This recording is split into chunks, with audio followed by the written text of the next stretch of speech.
On behalf of the Michigan State Police Lakeview Post troopers and detectives, our hearts are broken on the loss of life and injuries that occurred on Tuesday night. We advocate for the families involved as well as members of the community and recognize that while our hearts are broken, we still have a job to do and a responsibility to make sure that every piece of evidence and every fact is brought to light. Yesterday afternoon, investigators secured a vehicle of interest from a residence in Montcalm County, which resulted in an arrest of the alleged driver involved in this tragic incident. This morning, 40-year-old Brandy Sue Jones from Belding was charged and is currently being arraigned in the Montcalm County 64B District Court on the following charges. 1 count of failure to stop at a crash causing death. 2 counts, failure to stop at a crash causing serious impairment. We know from experience that the judicial process will take time. The Michigan State Police will continue to work tirelessly to process evidence and deliver the justice these families deserve. Right now, we ask the community to continue to support these families as they focus on their loss, grieving process, and the additional victims' long road to recovery.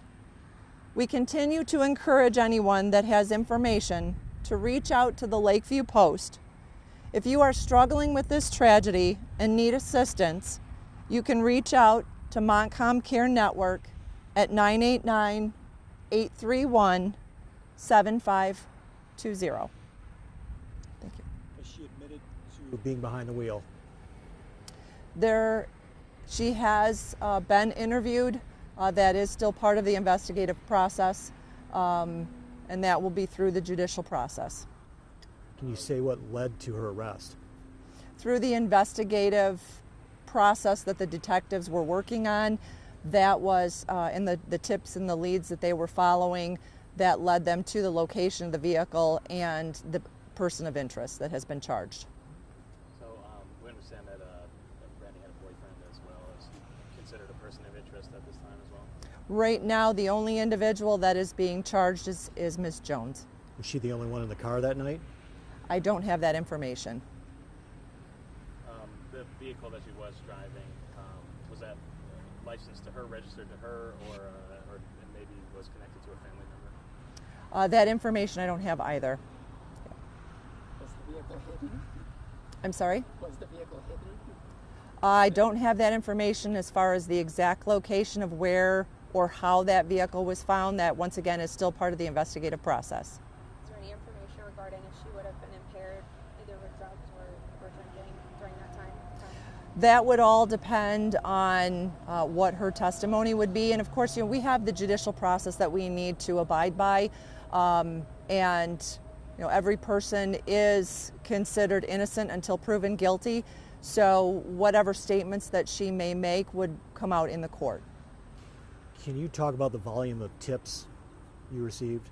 I don't have an exact number of tips. I do know that from the incident, the time of the incident, that calls have been coming into the post and troopers have been following up on every one of these tips. They've been working around the clock diligently to come to a resolution, and with it being 3 days from the time of incident, the detectives I know have worked very, very hard on this case so that we can bring justice to the families. Was there one specific tip you received, or was it a series of them that helped It was you? a culmination throughout the investigative process between the tips that were received and the investigative leads that the detectives have developed. Did some of these tips include any surveillance footage from Ring doorbell cameras or home surveillance on that street the crash occurred? Exactly what evidence was obtained, I can't comment on, but anytime that we do have any kind of incident that has occurred that is part of an investigative process is to see if there are any surveillance cameras that are in that area. In addition to other evidence, I know in the court today that they had mentioned that there were pieces of the car. Did that help in the investigation as well in determining what vehicle was driven during that time? That was part of the investigative process as far as gathering that evidence to make a determination as far as exactly what vehicle they were looking for. But that still has yet to be determined with 100% certainty until the forensic analysis can be completed. So, you talk about the tips that came in and community help. For you guys with the state police, what does it mean to get that help from the community in coming to some sort of resolution? The Greenville community has been amazing as far as their connection to each other and supporting one another, and it's something that you don't see every day. And so I do want to thank the community for being so vigilant in providing that information to us so that we can follow up on it. They're a great support system right now for one another. The school system is bonding together to help support these families, and we just encourage them to continue that, get the support that they need during this difficult time. Is there information you can provide on if the suspect turned herself in or if she was arrested by Michigan State Police? It was through the investigation in which they discovered the alleged driver. And once again, even though this person was arraigned today, once again, there is a judicial process that we have to abide by. So that's still part of the investigative process. What was the damage on the vehicle? Do you know? I can't get into any of the details as far as any of the evidence at this point.